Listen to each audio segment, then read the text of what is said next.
आज का हमारा टॉपिक है Gondwana super group.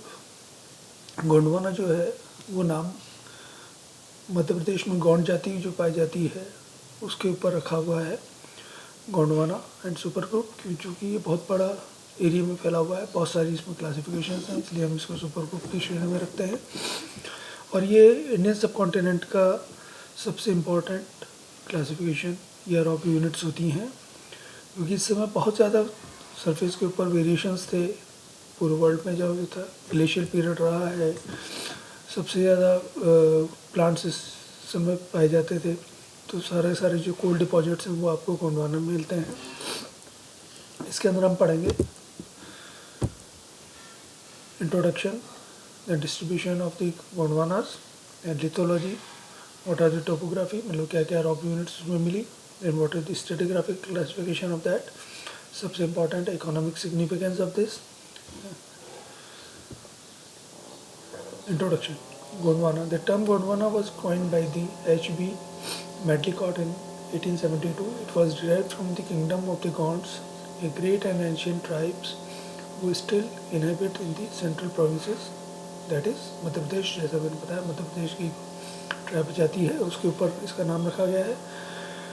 The term supergroup may be used for the several associate groups or for associate groups and formation with significant ecological properties. इसको बताया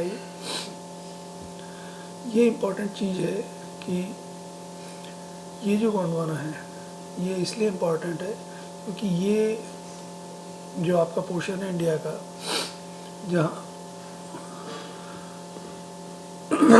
easterly south easterly जो portion है, जहाँ Mahanadi, Son, Damodar, Godavari, this is Godavari valley, this is Son Damodar valley, ये जो वैलियाँ थी इस समय यहाँ पे बहुत ज़्यादा प्लांटेशन हुआ करता था। साथ ही सबसे इम्पोर्टेंट चीज़ ये है कि जब इंडियन सब कॉन्टिनेंट अफ्रीकन सब कॉन्टिनेंट से अलग होकर, मेडागास्कर से जब अलग होकर निकल रहा था, तो उस समय यहाँ वैलीज़ फॉर्मेशन हो गई थी, फॉल्ट्स और क्रैक्स डेवलप हो गए थे, उसकी वजह से रिफ्ट वैलीज़ और ये डेवलप हो गई थी। और ये इन वैलीज़ के अंदर जो फॉर्मेशन डेवलप हुई वो आपके गोंडवाना भी। तो the map of Gondwana basis of the peninsular India, peninsular, extra peninsular, Indo Gangetic plate and peninsular India. तो ये इम्पॉर्टेंट चीज़ है। तो ये तीन वैलीज़ करके जो चीज़ है उसमें गोदावरी वैली, सोन दामोदर वैली है ना, सतपुरा। तो ये जो वैलीज़ हैं ये पोर्शन में अलग अलग इसमें, और इसी के इक्वलेंट जब हम पढ़ेंगे डिटेल में तो इसी का कुछ इक्वलेंट पार्ट है हमारे राजस्थान में पाया जाता है और कुछ भुज के अंदर पाया जाता है, वो हम डिटेल बाद में पढ़ेंगे। लिथोलॉजी।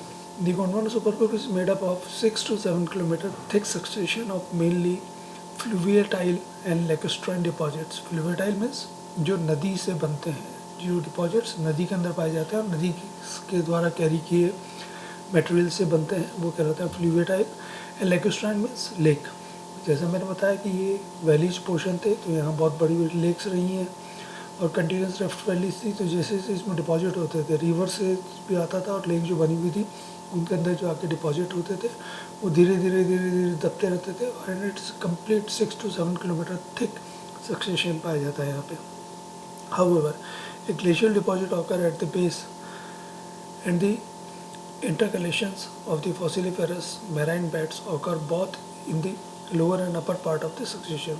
जो सबसे इम्पॉर्टेंट चीज़ और सबसे ब्यूटी है इस गोंडवाना की वो ये है कि खाली वार्म एंड ह्यूमिड क्लाइमेट नहीं था यहाँ पे। इस पूरे सक्सेशन के अंदर जो जियोलॉजिकल हिस्ट्री ऑफ गोंडवाना रही है उसके अंदर हमको ग्लेशियल पीरियड भी मिलता है, उसके अंदर मैरीन ट्रांसग्रेशन भी मिलता है, इंट्राटैपियन भी मिलते हैं, उसके अंदर हमको वोल्केनिक एरप्शंस भी मिलते हैं। These are known as intratrappean and intratrappean, मतलब तो ट्रैप्स के बीच में। तो ये बहुत इम्पॉर्टेंट और बहुत ब्यूटी है इसकी। The chief rock type are sandstone, shale, clays, conglomerate and the coal seams. जैसा मैंने बताया बहुत ज़्यादा तादाद में यहाँ पे प्लांट्स वगैरह पाए जाते थे, वार्म एंड ह्यूमिड क्लाइमेट था। तो सबसे इम्पॉर्टेंट चीज़ है यहाँ पे हम we are getting coal seams. India का मैक्सिमम जितना भी कोल है वो हमको गोंडवाना पीरियड में मिलता है, गोंडवाना सीम्स में मिलता है। In addition to these rocks, the upper Gondwana succession contain about 600 meter thick lava flow of basalt.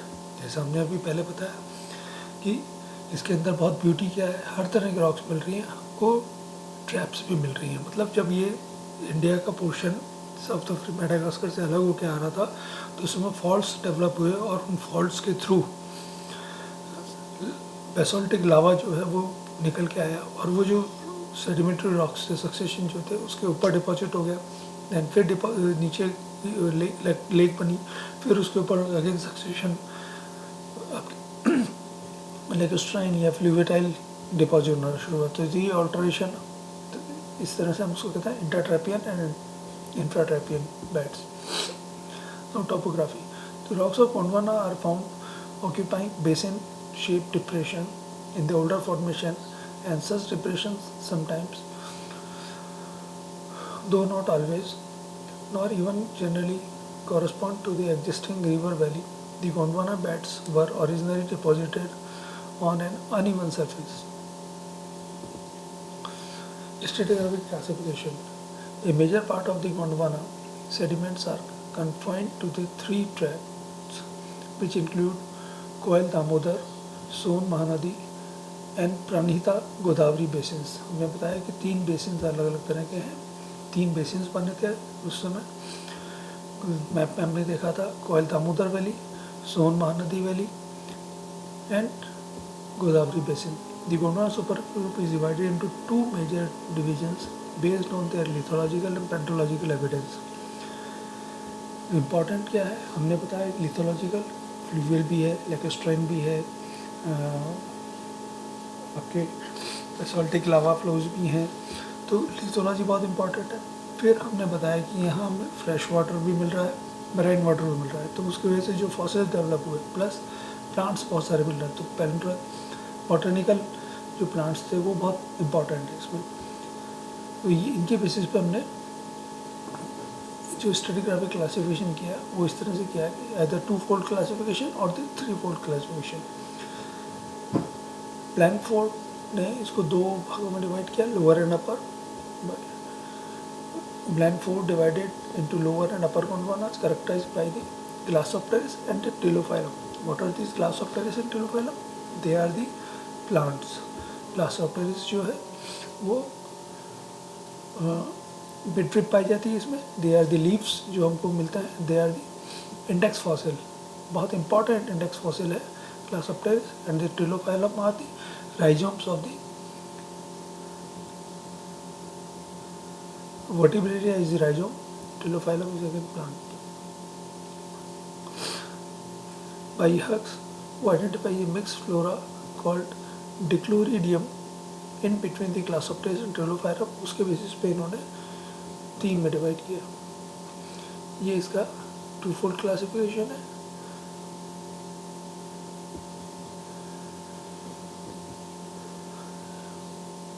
And this 3-fold classification.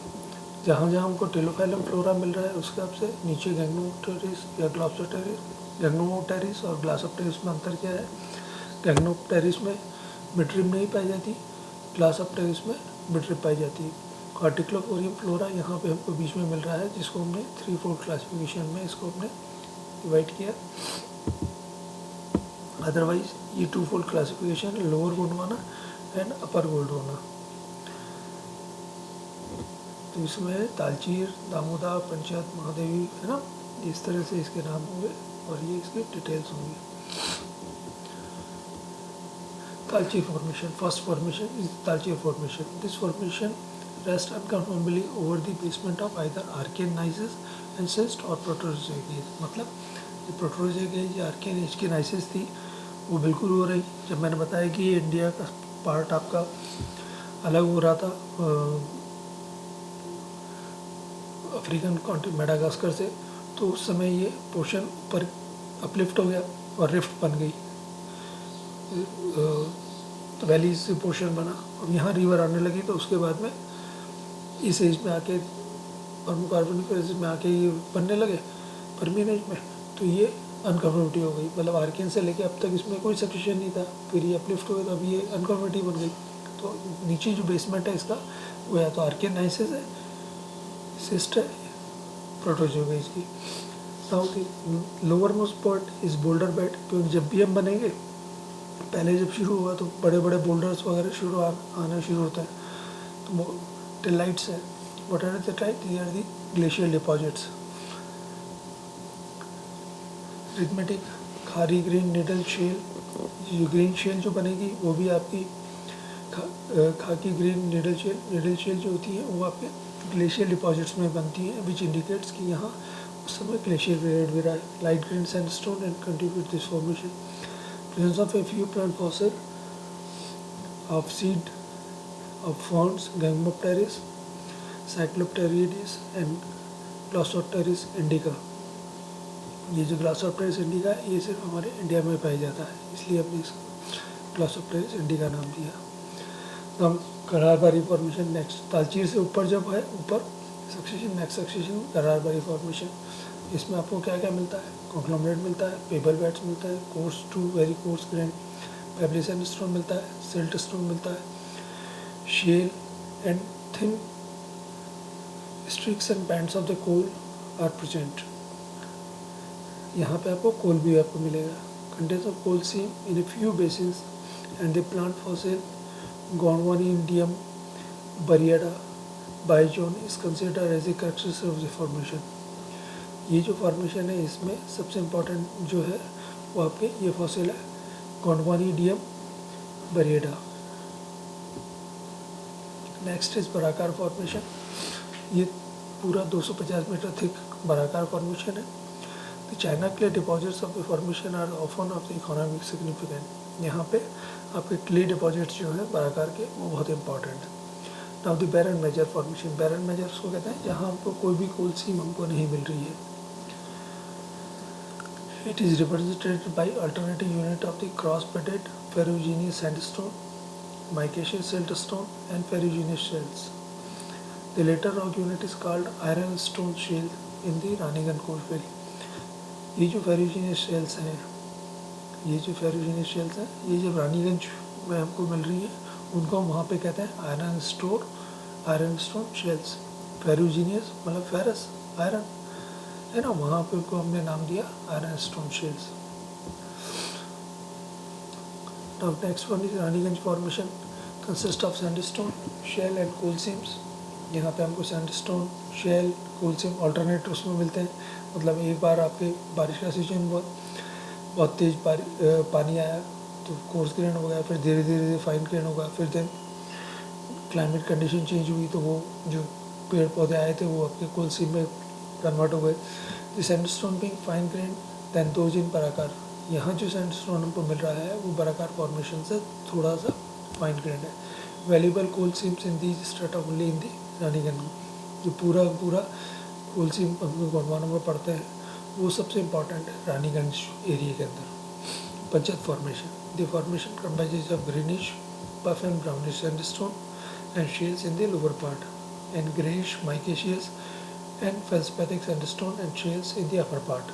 The lower sandstone are often false-bedded and contain no coal seams or the carbonaceous matter.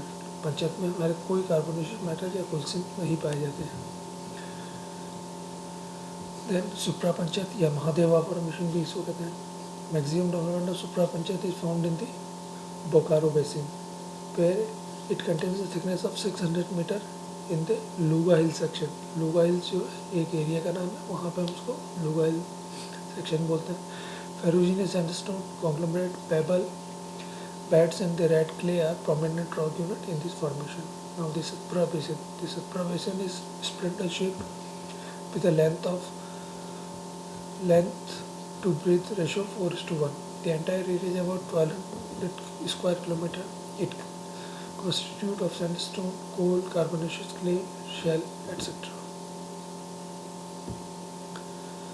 ये आपके map है। ये महानदी का सोन महानदी हमने बताया, ये Narmada valley जो था क्रॉस सेक्शन, ये सतपुरा बेसिन आ गया, ये गोदावरी, ये दामोदर वैली। तो जो हमने मैप में देखा था वो ये एक तो ये इस तरह का सी का बनता है एंड देन ये तो ये यहाँ ये इंडिया के मैप में यदि हम देखें तो पेनिनसुलर इंडिया में ये एरिया है और ये इसका ब्रॉड व्यू दिखाया गया है। Thank you.